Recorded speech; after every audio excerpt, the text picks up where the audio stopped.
మా అమ్మ చేతితో ఈ పూట తింటాము ఏడాదిలో.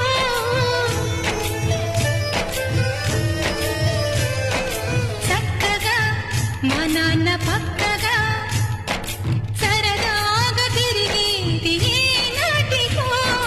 పొద్దున్నే పరుగున వెడతారు, రాత్రికి ఎప్పుడో వస్తారు.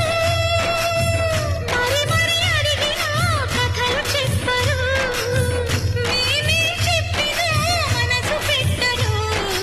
అమ్మ నాన్న తీరు మాకు అర్థమవ్వదు, ఏమి చేయ